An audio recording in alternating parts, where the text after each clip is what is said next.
Dear chess friends, welcome to my YouTube channel, and I'm very excited to present my new work.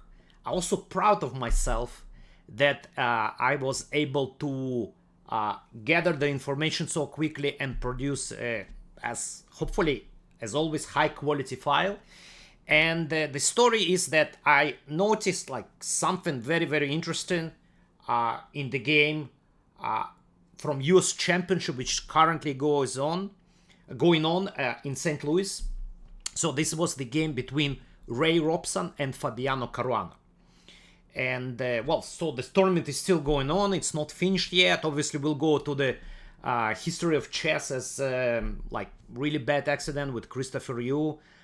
By the way, my ex-student, although it's been 4 or 5 years that we stopped working, just like incredible story. Hopefully this kid get a second chance. Really, I think it will be a fair solution.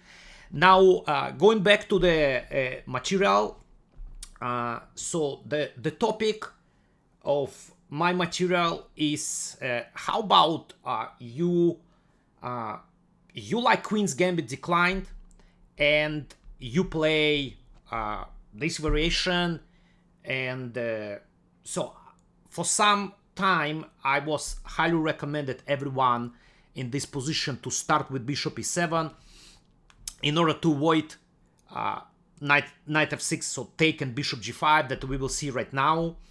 But later on I noticed the theory developed. Even I have a file with Queen's Gambit declined repertoire. So we are talking about exchange variation, which is, in my opinion, the most principal, and I think this is the #1 line that those who want to study for black needs to check.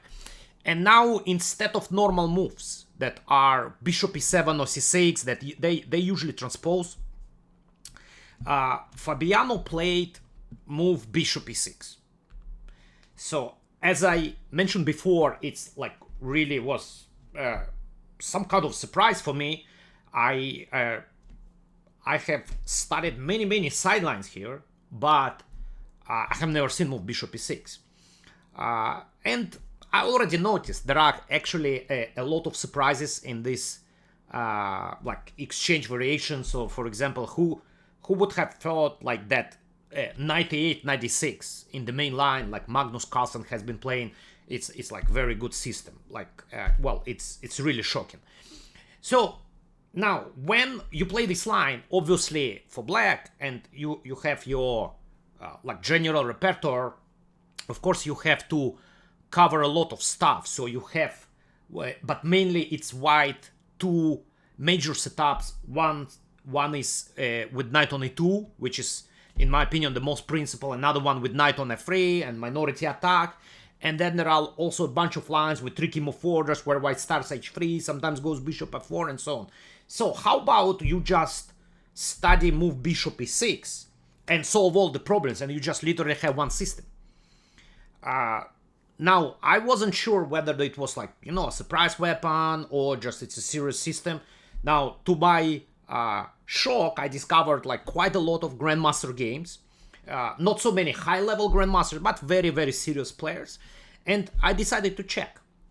And it appears it's pretty good, it's playable. I don't think like strong players got into this variation with white, so probably there will be more interesting ideas for white. It's like, I would say it's the ball is in white's court right now, but so far with the current theory, with my analysis, it looks really good. It's also, I would say, if we compare with Queen's Gambit decline, it's a little bit more aggressive and more interesting play. So now, before we start going with the material, guys, I would love to remind you, if you enjoy my work and you want to see more material produced, please don't forget to subscribe to my channel, hit notification bell. It all helps with algorithms. Of course, like. If you have any questions, please leave the comment. If you like, maybe you have new ideas. Actually, I got quite a few ideas from the comment section.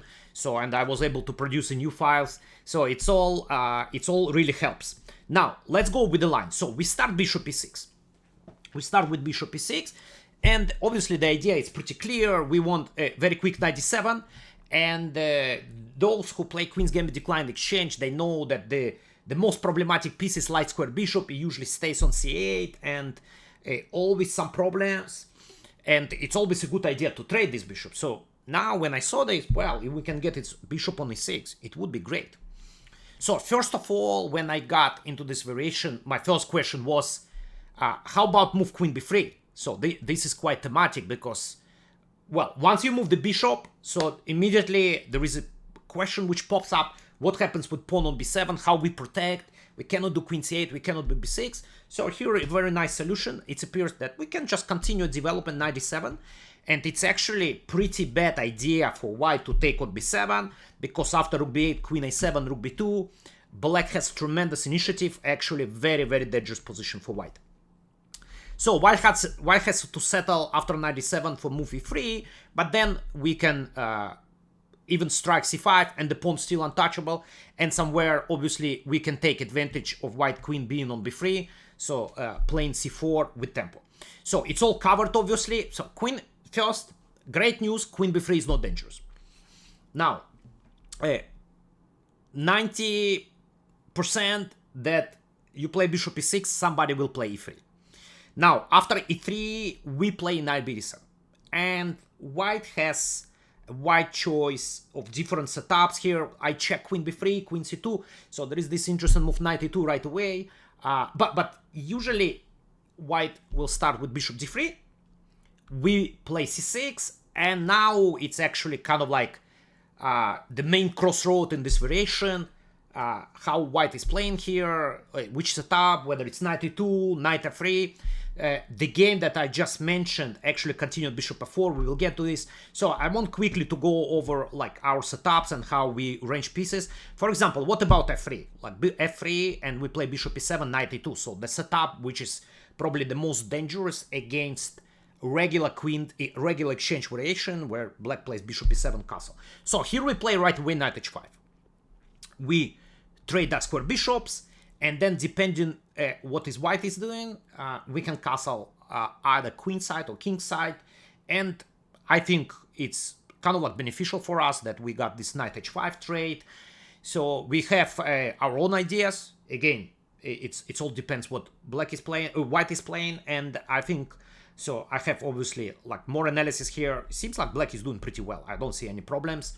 Now, so as I mentioned, bishop f4 was played in the game, but before we go with bishop f4, let me talk about knight e2. And here comes the main idea of this variation, something that f3 actually prevented this idea.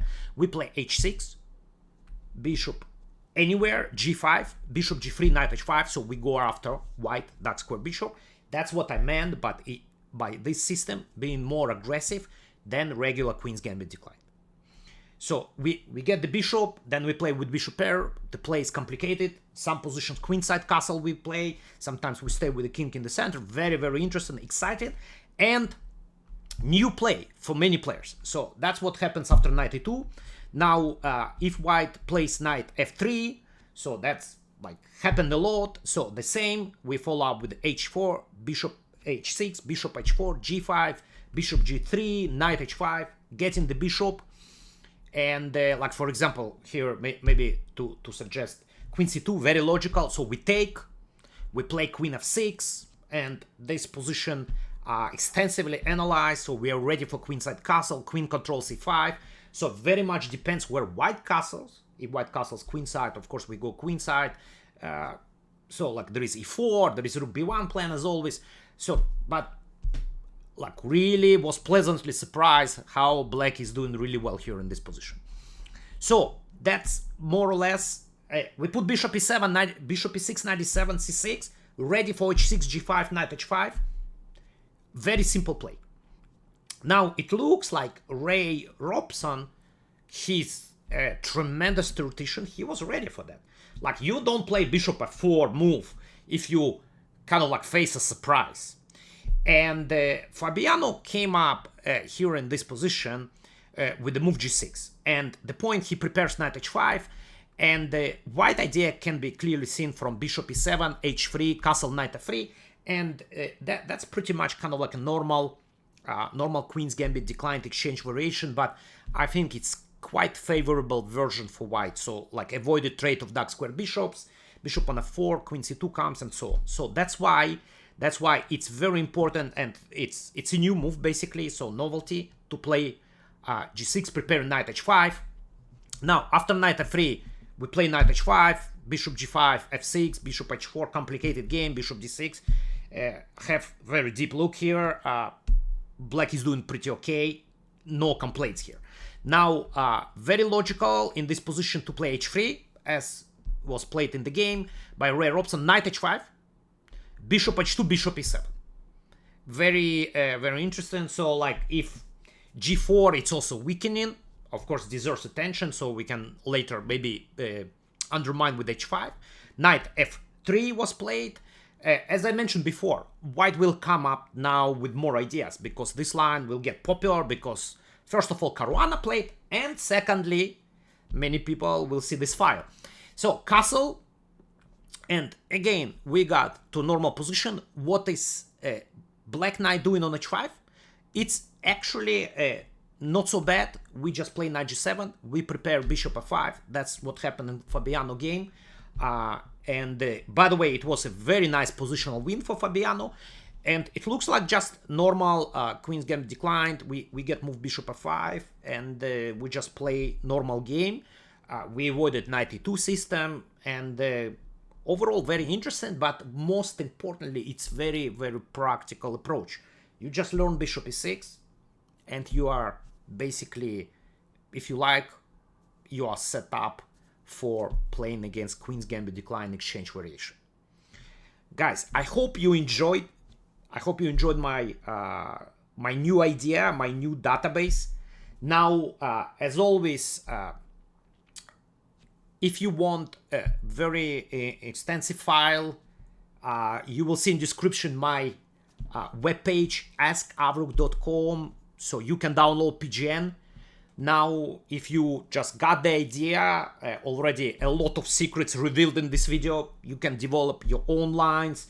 So there are references to the most important game, Robson against Caruana from US Championship.